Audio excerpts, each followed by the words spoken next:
All right, so the January 6th committee is set to meet again. This committee does have a whole bunch of Democrats and a couple of Republicans, and it's even been criticized for not having the full slate of Republicans to really ask some important questions that some Republicans thought were important. But they do have Illinois' Adam Kinzinger and Wyoming's Liz Cheney, plus Adam Schiff and several others.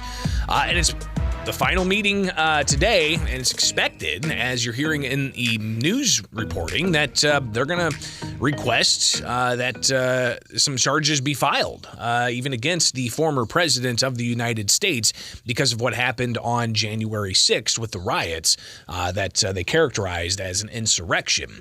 So I want to hear from you at 217-629-7970. Your thoughts on this.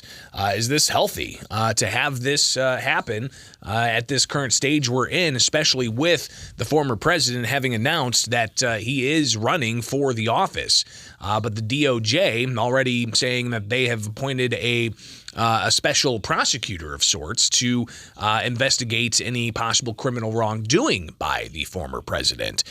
Your thoughts on this? We'll get your calls at 217-629-7970. Good morning. Thanks for being patient. You're on the air. What's up?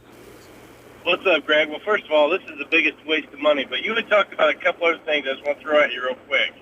When that female representative or whatever she is comes on, ask her, instead of worrying about AR-15s and assault rifles or semi-automatic weapons, worry about this law that's passing where you're going to let criminals out without having to pay any bail. Stuff like that is way more important and these people, they don't understand it. There's enough gun laws in the books now to take care of business. But this January 6th stuff, this is a joke. It's a waste of money. And if they want to investigate, start investigating the Biden family for the corruptness they've caused.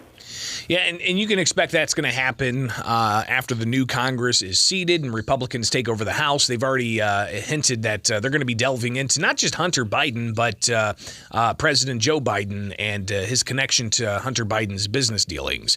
So you're saying that it's a waste of time. We'll see if we can get that question in for State Representative LaShawn Ford, Democrat from Chicago. He'll be joining us after 8:30 this morning to talk about that proposed gun bill here in Illinois. But to the January 6th committee, what do you think? Is this healthy for our democracy to have this panel that's held primetime hearings and spliced together a bunch of videos to make people look a certain way and characterizing President Trump's Twitter messages certain ways and so on? Is it healthy that they could very likely vote to refer charges against the former president and others for things like insurrection? Good morning. You're on WMAY. Good morning, Greg. I think it looks like a circus most of the time with stuff like this, and it makes us look unprofessional, extremely biased. But they have two Republicans on this, supposed to be, 9-member panel or something. Yeah, but in my opinion, let's say they have the majority or whatever. So then make it 5-4. Like, at least balance it better than what it's balanced. Well, and there were supposed to be other Republicans on there like Jim Jordan, and I think even Congressman Rodney Davis was supposed to be on there at one point. But House Speaker Nancy Pelosi blocked those Republicans being on there. And there's this possible challenge we could see that since the committee wasn't fully constituted, does it make the committee's work legitimate or illegitimate? That's an interesting question I haven't really seen fully fleshed out, but I guess we'll see if that happens if they vote for these potential charges against the former president.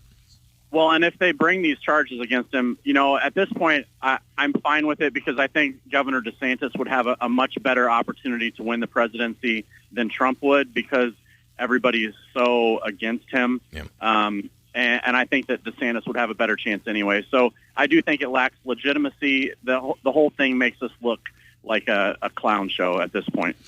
Got you down. We're taking your phone calls about the January 6th committee set to meet the final time for this year, and it's expected as being reported that they are going to vote to refer charges to the DOJ against the former president and others, including the possibility of referring charges of insurrection. Your thoughts. Good morning. You're on WMAY. Well, Greg, I got a question. Didn't Eric Swalwell sleep with a Chinese spy? That's the allegation, but he's not on this committee. However, he is on some intelligence committees, which begs the question exactly. of, And that is kind of scary when you think about it. Think about that. I mean, he's on the intelligence committee, and whether he did or he didn't, it needs to be looked into, but they don't even want to touch that. But isn't this whataboutism that we always hear about? That is, hey, you're crazy for even bringing that up. Let me gaslight you a bit. That's whataboutism. It is, just like this. Whataboutism? Show me in that speech where Trump encouraged people to go tear down the democracy. He never did. He told people to go protest peacefully. He did, and the words that may not have been as public is what I think they're trying to delve into to paint the picture the way they want it to be painted, especially heading into, believe it or not, the election cycle that's underway for 2024, which is wild. Good morning. You're on WMAY. Your thoughts of the January 6th committee, their final hearing today, and it's expected they will vote on referring charges, including the possibility of insurrection against the former president, Donald Trump. What's up? Morning, Bishop. Hey. I want everybody to sit back and seriously think about this.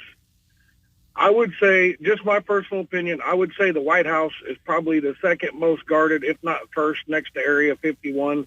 I think Area 51's bogus now. I'm not really sure. I don't pay much attention to that. But you're telling me that a bunch of people with no weapons stormed the Capitol with all the rifles and all the pistols and all the guns there, and they were able to get into the White House. The White House, the Capitol not the White House, Congress. They were able to get into Congress. the halls of Congress. Sure, yeah.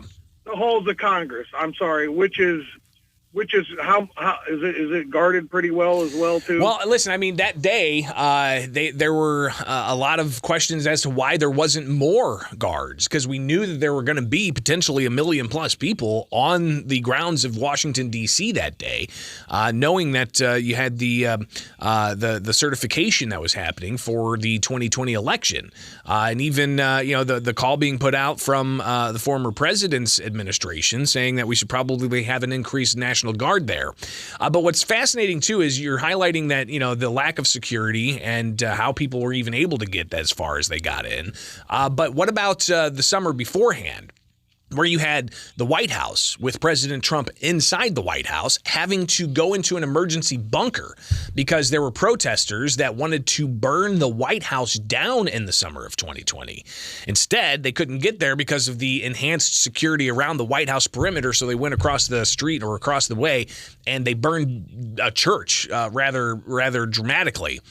So if you remember that during the summer of 2020, was that ever fully investigated? Were the bad actors involved there, maybe organizers involved there? That could be labeled an insurrection as well. So interesting to see this. But one last call. Your thoughts. Is it healthy that this January 6th committee could possibly vote to refer charges of insurrection against former President Donald Trump? Good morning. No, I don't think it's going to work. I think it'll make it more popular, especially after just announcing he wants to set up safeguards on digital cybersecurity and whatnot and social media. Yeah, so you don't think it'll go anywhere, and especially now that we're in the election season and the former president has announced that he's running for another term, and he's going to be making a lot of policy pronouncements, but we'll be watching all of this closely. Appreciate the calls. It is Springfield's Morning News. I'm Greg Bishop on 92.7 WMAY, Springfield's News and Talk.